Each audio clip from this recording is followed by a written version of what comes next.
Hello guys, and thank you for joining me on our second half recording for the cardiac system. Now, we just finished up with pacemakers. I want to continue on now with heart failure. Now, heart failure is actually a complication that can result from different problems such as like cardiomyopathy, valve disease, just like we spoke about the myocardial infarctions, endocarditis. And the number one cause of heart failure is hypertension. It's the leading cause. Now, we have two types, of course, left-sided heart failure and right-sided heart failure. We're going to begin with left-sided heart failure. Now, I want you to think of left side lungs. Left side lungs. The left side, as far as symptoms go, are going to be due to are going to result in lung problems. Now, what I mean is, the signs and symptoms will be things like pulmonary congestion, dyspnea, cough, blood-tinged frothy sputum, restlessness, tachycardia, S3 heart sounds, orthopnea, and nocturnal dyspnea. Okay? Now, right-sided heart failure are going to be more systemic. That's because when the left side fails, it backs up into the lungs, and when the right side fails, it backs back up into the system. Now, you're going to have things like enlarged organs, edema, weight gain, distended neck veins, and ascites. Now, there's new terminology out there, and it's called systolic heart failure and diastolic heart failure. Now, systolic heart failure is when the heart cannot contract and eject like it needs to. The contract and eject. And then the diastolic heart failure is when the ventricles can't fill and relax like they need to. Okay? Now, I want to go into some talking to you about a pulmonary artery catheter, also known as the Swan-Ganz catheter. Now, these aren't used as much anymore. However, you will still see them periodically from time to time. Now, it's a central line that measures the pressure inside the heart. It helps determine the cause of the decreased cardiac output. Now, the killer complications with the Swan-Ganz is an air embolus and pulmonary infarction, okay? And that's just because sometimes, maybe when it's being inserted, an air embolus might occur. Now, let's talk about an arc line, okay? An arc line measures your blood pressure continuously on a monitor. You never put medicine in an arc line. It is a line solely designated to measuring the blood pressure.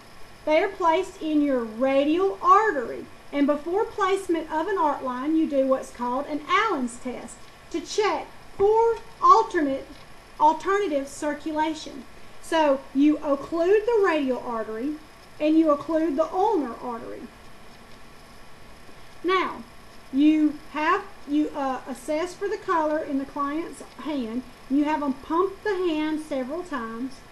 You release pressure on the ulnar artery to make sure that if your radial artery was occluded, you would still have blood flow through your ulnar artery, and it would be sufficient to provide blood flow. So, while continuing to compress the radial artery, the color should return to the hand within 6 seconds. And that is how you'll know if the ulnar artery is going to be sufficient. This is considered a positive Allen's test. So, as far as arc lines are considered, positive Allen's tests are good. It means you positively have another way for blood to be supplied. If your radial artery was occluded for some reason. Now, you do have to be careful with the arc line since it is in the artery. You need to make sure that the connections are secure, that the stopcocks are in their proper position. If not, your patient could bleed out from the arc line. Now, you always, of course, with any line, especially an arterial line, need to check the distance for pulses, Pawler, the 5 P's, pain, that sort of thing. Now, I would like to talk to you about BNP. Now, just like ANP is atrial natriuretic peptide, when the atria stretches, ANP is released. Well, BNP is found in the ventricles. And when the ventricles volume pressure increases, BNP is released. It's a very sensitive indicator, and it can be positive for heart failure, even when the chest x-ray doesn't show that there's a problem.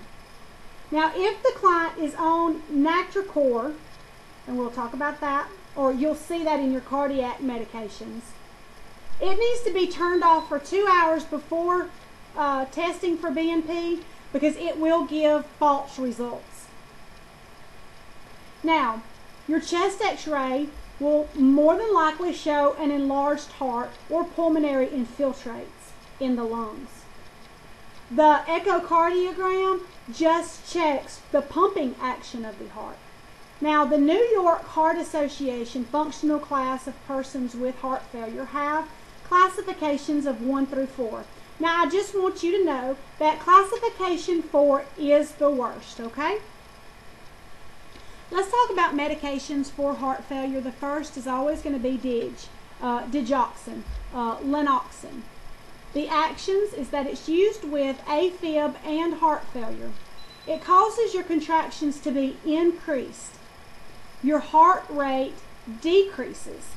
And so you know that when your heart rate decreases, it actually gives the ventricles more time to fill up, which increases your cardiac output, which in essence increases your kidney perfusion. So, having a client that is diuresing and meeting their mark is a good sign. 30 milliliters or above always shows good cardiac output. It shows that the kidneys are being perfused. We always want our heart failure clients to diurese. The heart cannot handle a lot of fluid if it's compromised. Now, the DIG loading dose is 0.5 to 2 ng per ml. Okay? Now, anything over that 2 is going to be toxic. 0.5 to 2 is the DIG dose. Anything over 2 is going to be toxic. Now, how do you know that the digoxin is working? Well, because the cardiac output goes up. We already talked about signs of assessing cardiac output. Urine output, level of consciousness, heart rate, and pulse, right? We talked about all the different things that you could do to measure your client's cardiac output. The lungs, do they sound clear?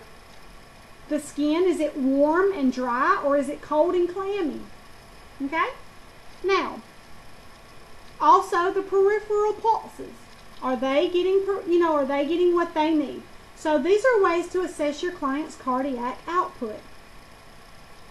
Now, let's talk about the signs and symptoms of that digoxin toxicity that we just spoke of. Now, what did I tell you? The digoxin toxicity was anything over 2. That's right. DIG is 0.5 to 2. Anything over 2 is toxic, okay? Now, the early signs are going to be nausea, vomiting, okay, anorexia. And late signs are going to be just like weird, unidentifiable arrhythmias. Okay? They can have vision changes. A lot of people say that they see halos around the lights and yellow circles, but any vision changes, weird arrhythmias, those are late DIG toxicity signs, okay? So if you just administer some DIG and an hour later they're feeling sick to their stomach and they're nauseous and they're vomiting, early sign, please be a good nurse. Now, before administering the DIG, you need to make sure that you take an applicable pulse in the 5th mid-clavicular line intercostal space, exactly. Now, with digoxin, you need to monitor all the electrolytes, okay? But potassium is especially important, okay? Hypokalemia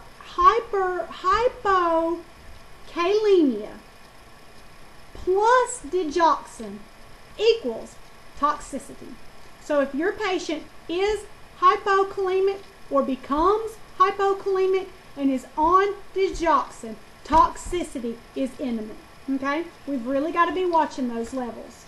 Now, with heart failure patients, diuretics are going to be a mainstay of treatment. Lasix, HCTZ, the hydrochlorothiazide, okay? The Bumex, and the diazide, right?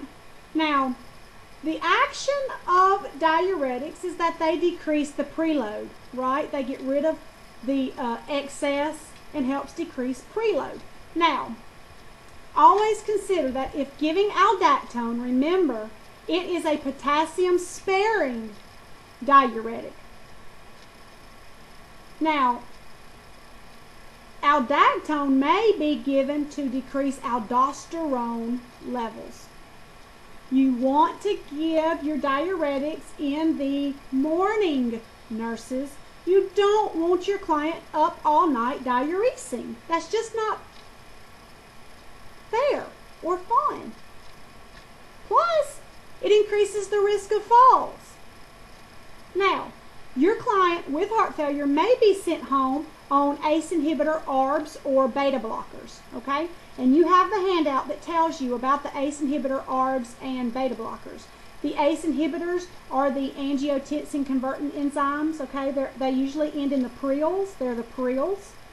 Lisinopril, you remember that dry hacking cough as one of the symptoms? They actually block angiotensin 1 from turning into angiotensin 2, which goes on to be aldosterone, correct? You need to watch with hyperkalemia, though, because remember, of that getting rid of the sodium in water causes you to retain potassium. Remember that inadvertent relationship that we talked about earlier?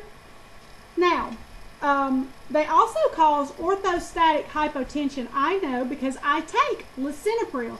And yes, they do cause orthostatic hypotension. So monitor your patients. They should be on fall precautions when beginning this regimen.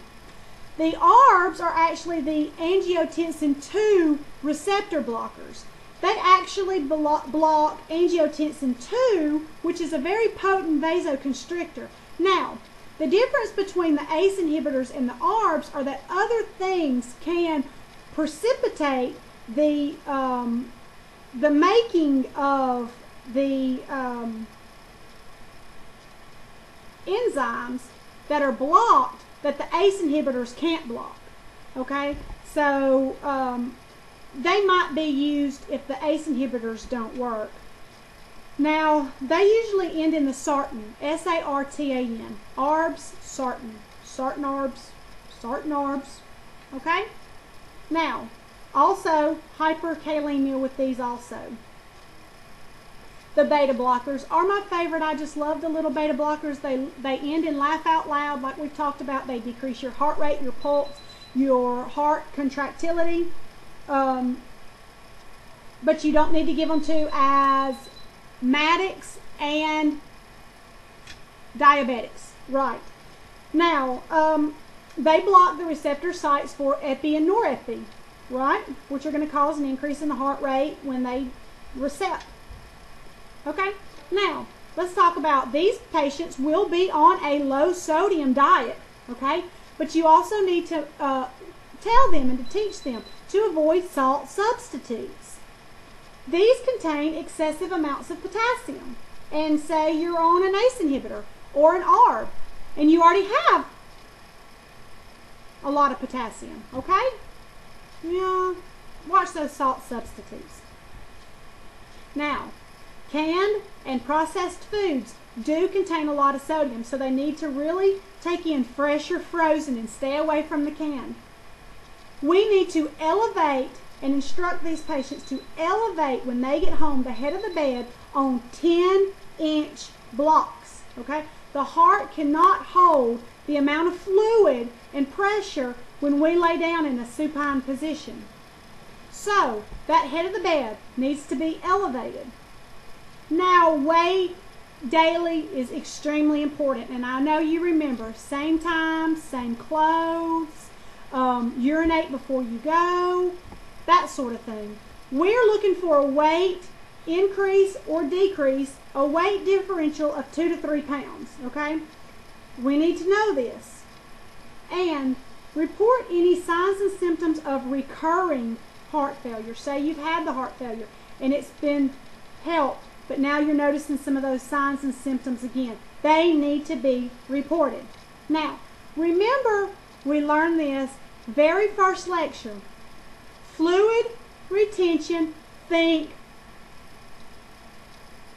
heart failure first. Very good. Heart problems first. Now, pulmonary edema. Now, pulmonary edema is where the heart isn't pumping as strong or so strong. So the cardiac output goes down and the fluid starts to back up into the lungs, okay? So when fluid is in your lungs, you are not going to be able to have gas exchange. You are not going to be able to breathe properly. You are not going to be able to get the O2 that you need, okay? Severe hypoxia. This usually occurs at night when you're lying down, right? Makes sense. Sit them up, it helps the heart push the blood forward, okay? But when you're lying down, okay, it's kind of a little bit harder, right? Right. Usually a sudden onset, breathlessness, restlessness, and anxiousness. Remember we talked about being restless and anxious. Think hypoxia first, okay? You could go pump them with some Ativan, but reserve the Ativan, check for hypoxia. Now, if they have a productive cough and pink frothy sputum, okay? They are coughing up pink frothy stuff from their lungs. This is not a good sign. And I want you to tell me, which heart failure is this indicative of? Lungs, left. Left-sided heart failure, lungs, okay? Now, the medications for pulmonary edema, we've got to get rid of that fluid, okay? So we're going to start with some Lasix to try to cause some diuresis. And actually, Lasix also causes vasodilation. And when our veins and arteries vasodilate, okay, it causes fluid to be trapped in our extremities, our legs and our arms. So therefore, that decreases the preload coming back to our heart. Also, vasodilation, of course, reduces the afterload of what our heart has to push against. Now, that Lasix, 40 milligrams IV push over 1 to 2 minutes, okay, to prevent hypotension. We don't want vasodilation really quick, do we? That would be, that would not, feel swimmy head. And ototoxicity. Push it slow, okay? Now, Bumex. Bumex can be given IV push, same 1 to 2 minutes, okay? Or a continuous IV for rapid fluid removal, okay? Now, that IV push is going to be probably 1 to 2 milligrams. What was the Lasix? 40 milligrams. Lasix 40 milligrams over 1 to 2 minutes. Bumex 1 to 2 milligrams over 1 to 2 minutes. Now the Nitrobid is an IV Lasix, nitroglycerin. It causes vasodilation, which decreases your afterload. Now, decreased afterload increases your cardiac output because the heart is pumping against less pressure, so that way more blood can move forward. Now, I called nitroglycerin IV a Lasix, but you and I both know, now that I'm remembering back, okay, nitroglycerin is not a Lasix, okay? Nitroglycerin IV, which is also called Nitrobid. Now, you know what nitroglycerin does. We talked about it in the first lecture. It is a vasodilator, right? Now, digoxin. We just talked about digoxin a moment ago, also called Lanoxin. It is used to actually get the blood moving forward. Remember what we talked about, Dig? It decreases your heart rate. So you might think, well, the cardiac output is decreased because our cardiac output, but it actually causes your contraction to be stronger, right? Which does increase your cardiac output. Now morphine, 2 milligrams IV push. Now morphine's a lot, it's good. I like morphine. Actually, I don't. Morphine makes me sick, but a lot of people do like morphine. Morphine actually helps reduce anxiety.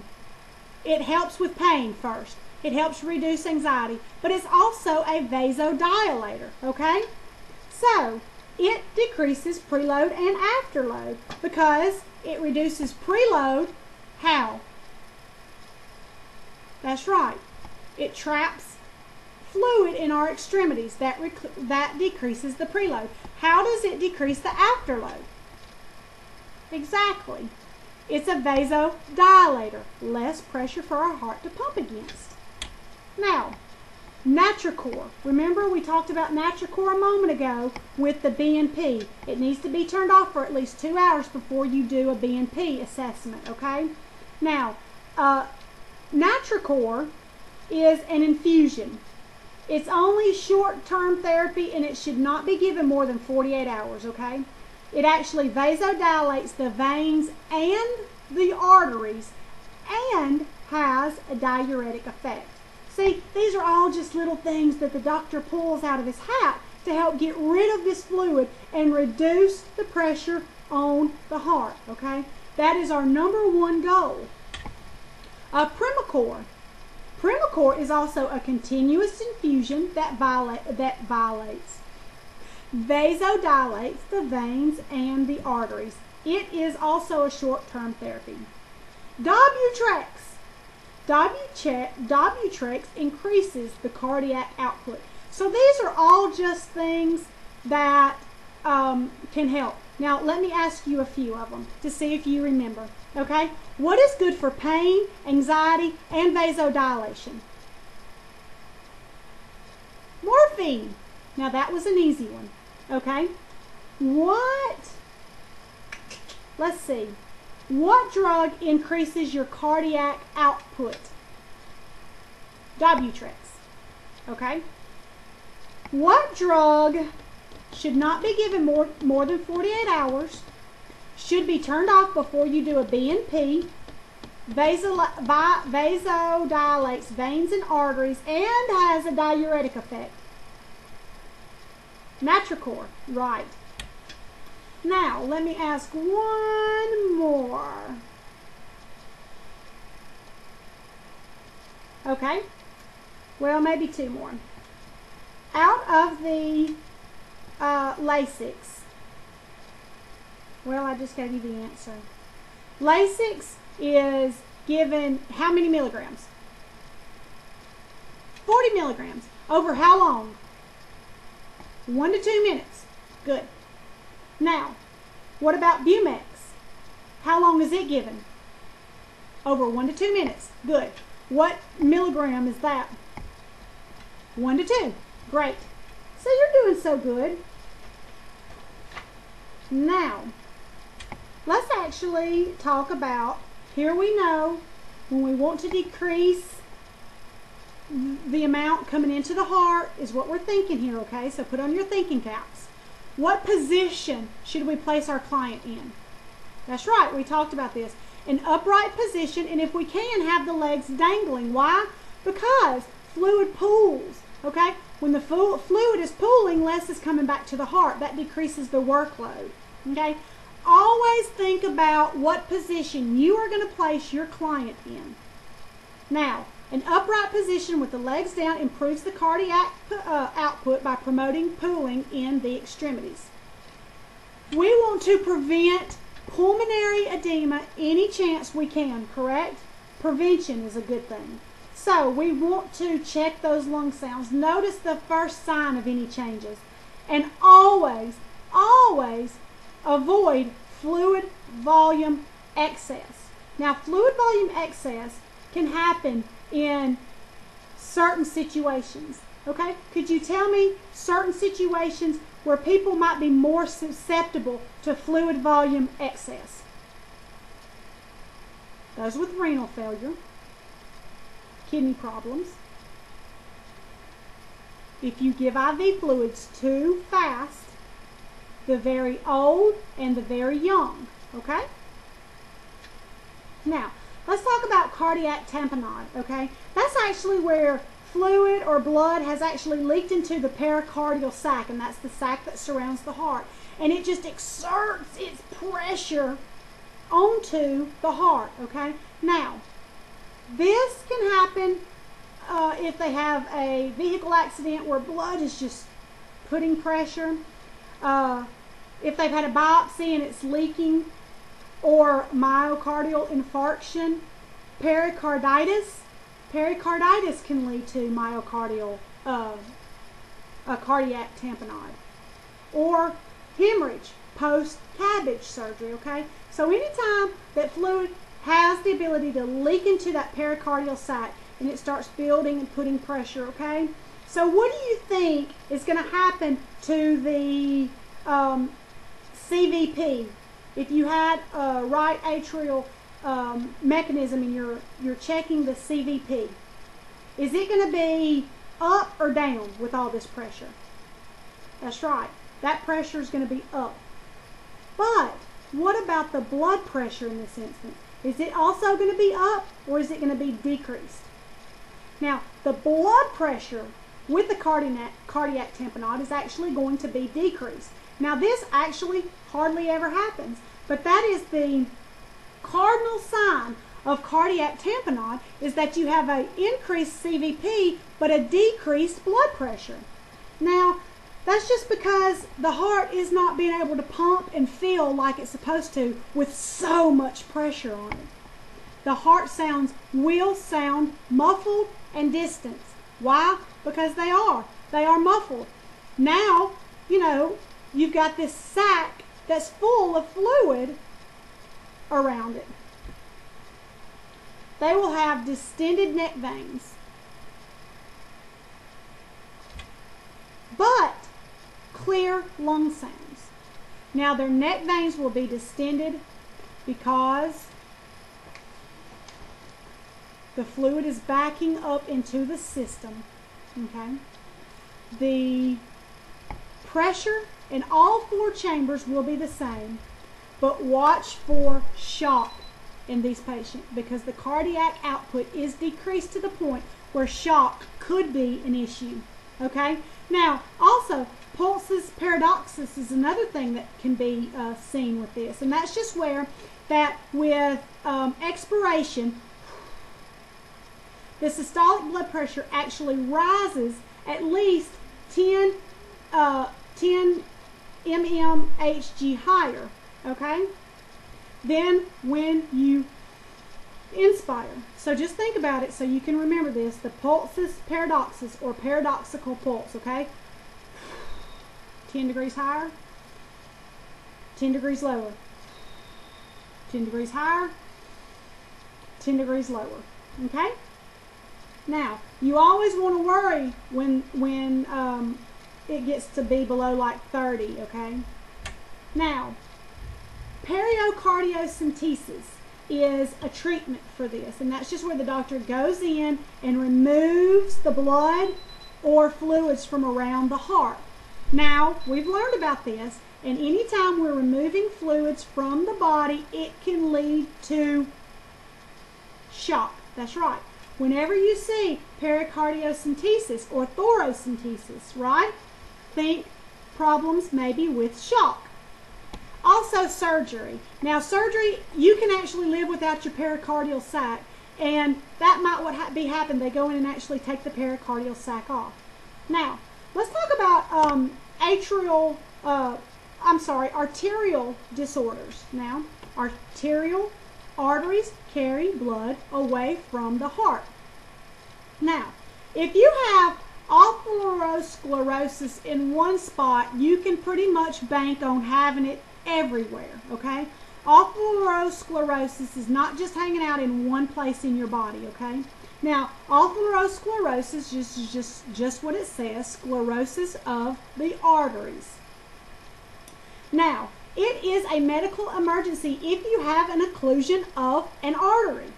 If you have an occlusion, then that means that some place in your body is not receiving the blood and the oxygen that it needs, right? You will have numbness, pain, it'll be cold, and you'll have no pulse, okay? Y'all remember those 5 Ps? Well, you won't be seeing the 5 Ps like you need to, okay? It's really more symptomatic in the lower extremities.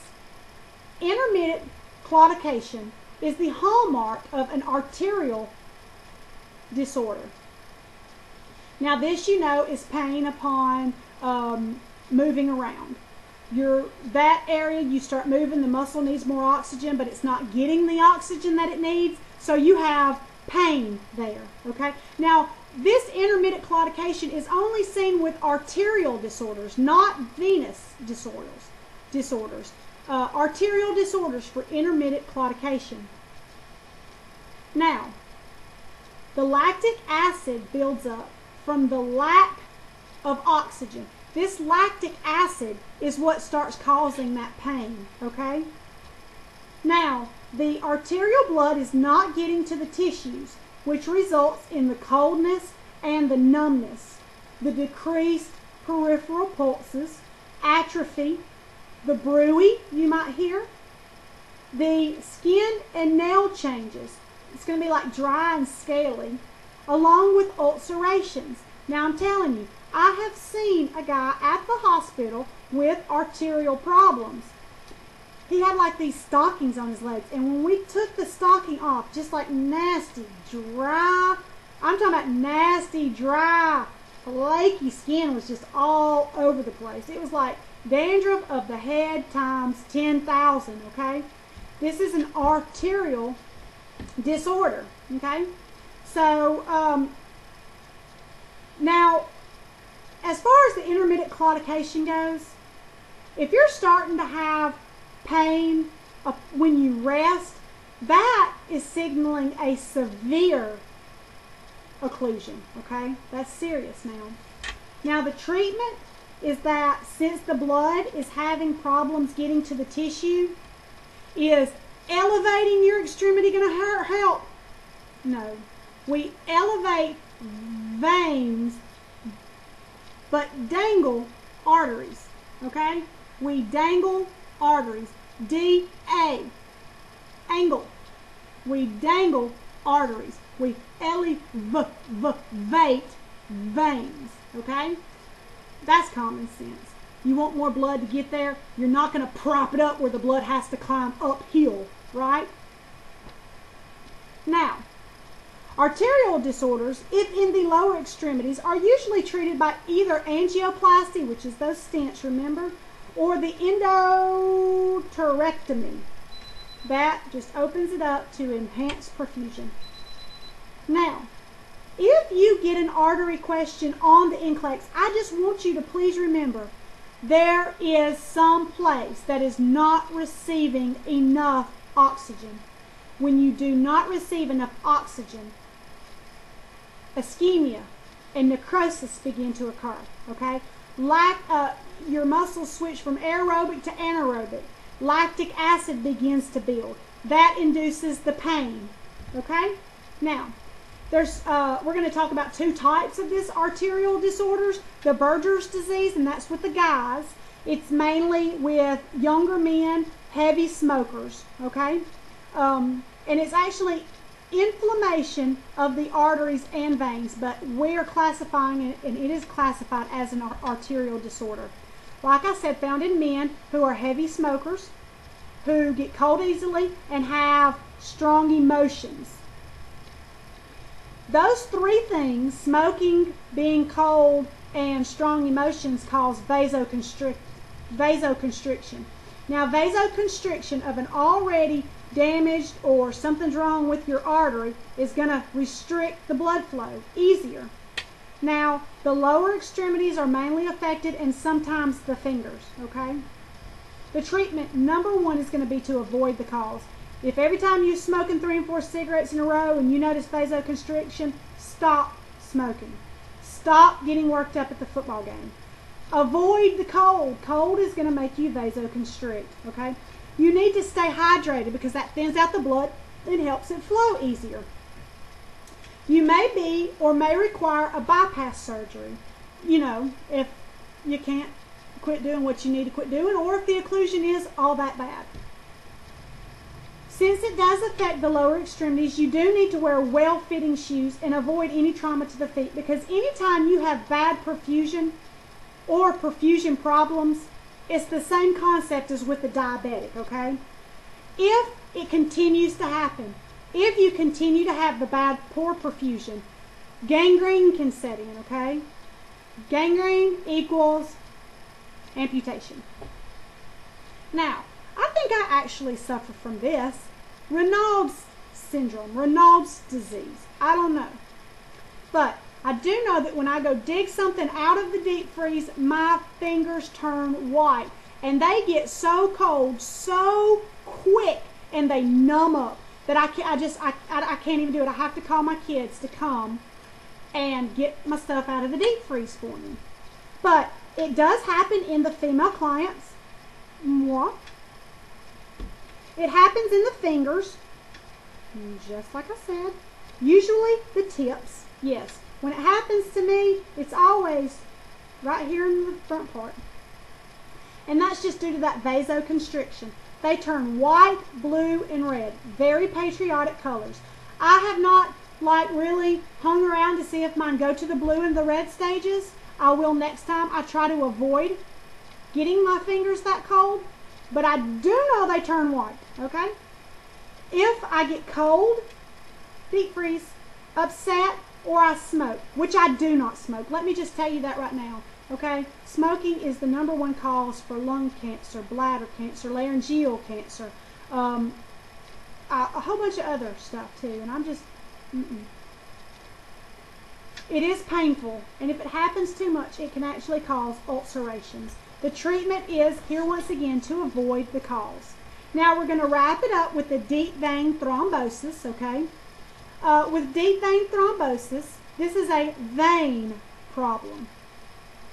And usually what happens is the blood does get to the tissues, it just can't come back up because this is a vein problem. So it stays in that tissue and it becomes stagnant and it just can't escape and it starts to irritate the tissue, okay? It can cause chronic ulcers. Now, the pathophysiology is blood stasis equals vessel injury and blood coagulation. Like I told you, the blood can get to the tissue, it just can't get away. The signs and symptoms would be edema, tenderness, and warmth of the area. And as you know, which is highly debated now, a positive Homan sign. And that's just where when you pull the foot back, if there's pain, they probably have a DVT. But now they're saying you might actually cause the DVT to break loose and travel if you do that. Plus, it might not be a DVT, okay? So the treatment for this is going to be anti-coagulation drugs, okay? Now, these drugs actually don't help break up the clot, but they prevent future clots and they prevent the clot from getting any bigger. Now, heparin, warfarin, aspirin, Lovenox, persantine. Okay? Now, fibrolinix may actually be used to break up the clot. And we talked about fibrolinix a moment ago. And do you remember what the fibrolinix all or some of them ended with? I don't either. We'll have to go back and look.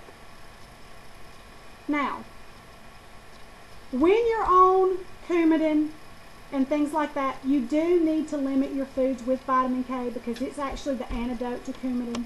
The vitamin K is found in green leafy vegetables, and you need to reduce it down to no more than 3 times a week. You could have to have surgery because of the deep vein thrombosis. Now, bed rest is very important because our number one worry with a DVT is a pulmonary embolism. We don't want that clot to break free and travel to your pulmonary system, okay? Now, you could have TED hose on to increase the venous return and decrease pooling. Now, if you have a known clot, it's highly possible that those TED hose aren't used because they could actually cause the clot to move on up to the sky. If you watched my last video, reference. Now, warm, moist heat in this instance, okay, decreases the inflammation. Never use cold on a vein because that causes vasoconstriction. And when vasoconstriction happens and say you got a blood clot there, are you going to get what you need? No. It's going to cause vasoconstriction and it causes it to back up further. Never hot on a vein. That's going to cause too much vasodilation, right? Prevention of the DVT is the key here, okay? We always want prevention. Can you tell me ways to prevent DVTs? Early ambulation is the number one thing, right? Keep the client well hydrated. This is going to be your job as a nurse to prevent DVTs. Early ambulation. I don't care if they are crying and saying, I can't get up. You say, honey, I don't want you to have a deep vein thrombosis. I don't want you to get a blood clot, okay? And fling it to your pulmonary system and die from it. So get your lazy, hurting butt up and let's move around. Maybe not in those exact words, okay? Testing strategy. Please never delay treatment. Do what you can do first, then get on that ring-a-ding and call up the doctor. Thank you for staying with me during this cardiac discussion. Cardiac is very serious, and I take my job very seriously. I just performed 3 open heart, well, 1 CABG surgery today and 2 transplants. So I know what I'm talking about.